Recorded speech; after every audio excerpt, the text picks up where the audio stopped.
Hey, it's Punky J. What's going on, guys? So in the past with my reviews, it seems like I've tried to go for the more obscure stuff just to make, I guess, to make my reviews interesting, but really I just want to go ahead and review some stuff I really like, just for the hell of it. Maybe some of you guys that haven't seen the movies, or maybe you just enjoy hearing a good review, but this is shit I enjoy, shit that you guys probably know about too, but I just want to review it. So yeah, let's just go ahead and get started. So my favorite movies are usually like the cheesy ones, whether it's cheesy action, cheesy comedy, a lot from the 90s. But see, I'm not nostalgic. There are some stuff like that I do like from 2000s and up, but I will admit I am somewhat of a nostalgia guy, but I'm not nearly as bad as some people, aka the nostalgia critic, AVGN, those guys. I don't know what the fuck. Like, they're seriously living in a time warp. And I bet AVGN, does he even play new video games? Really, I want to know. I've never seen him play new video games, except on that James and Mike Monday shit, which I'll admit I watch way too much of. But anyways, guys, I'm going to review a movie. It's one of my favorite movies of all time, and it's called Encino, man. This shit, it's a definition of cheese. You got Pauly Shore, which he's not exactly one of the most beloved people anymore, but back in the 90s, though, he was the shit. Everybody loved Pauly Shore. How could you hate that guy? And he was one of the main stars in this movie. And then you had, what's that dude's name? Sean, forget his name. The main character, friends with Pauly Shore. He was also in Lord of the Rings. His name escapes me, but yeah, he also plays a Ninja Turtle, which is really awesome. I love Ninja Turtles.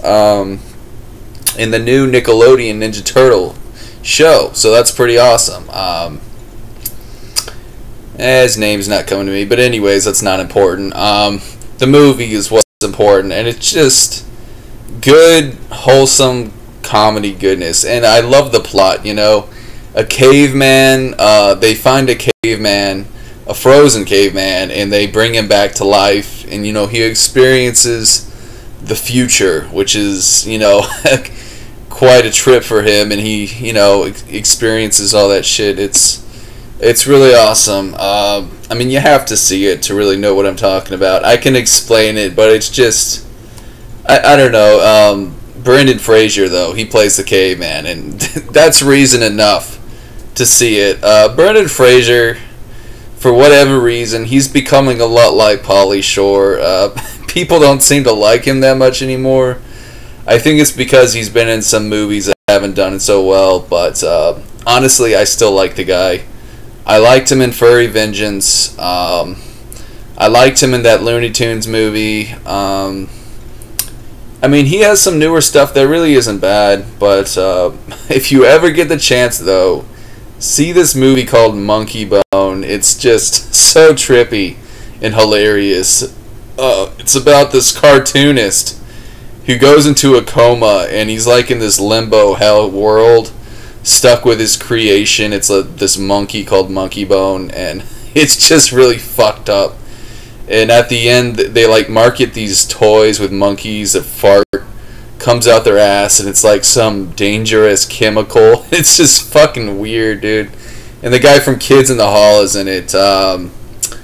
Which is the guy that he's the least gay one. Dave Foley. I love Dave Foley.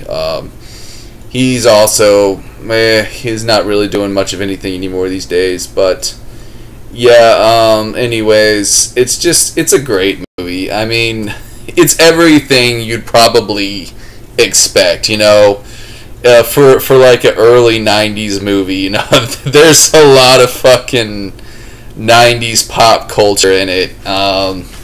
And of course, there's a guy that finds out about the caveman. He's the bully, and he tries to to, you know, expose for money or whatever and all that shit, and he's jealous of the guy who has him because he's like flirting with his girlfriend and shit like that. So there's, you know, there's that.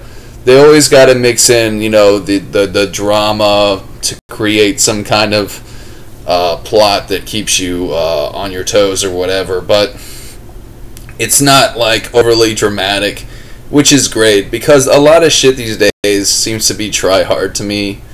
Like, people try way too hard, you know, to make something, like to make a comedy, you know. It's like they'll turn it into some stupid action shit, or they're just, well, Dumb and Dumber though is a good example. It's like you could tell they tried so hard, or not Dumb and Dumber, but the sequel, Dumb and Dumber 2. That movie was a headache. It did have some good parts. It wasn't terrible, but it was just so try hard. And so was the Three Stooges, both created by the Farrelly brothers. They really lost their touch after Something About Mary. They just no longer create good content, which is a shame. But, you know, Hollywood, it's just, I think it's slowly falling apart, and people just don't know what to do anymore. But anyways, guys, that's my review for Encino, man. If you haven't seen it, check it out. I mean, it's one of Brendan Fraser's best movie.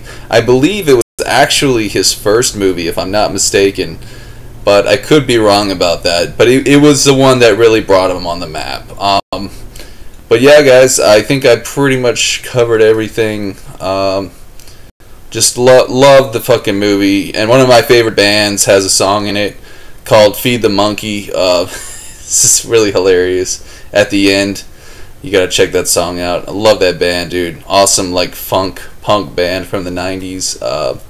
But yeah, guys, I'll see you all next time, and stay tuned for more reviews. I'm gonna be doing more of these, so see y'all next time. Peace.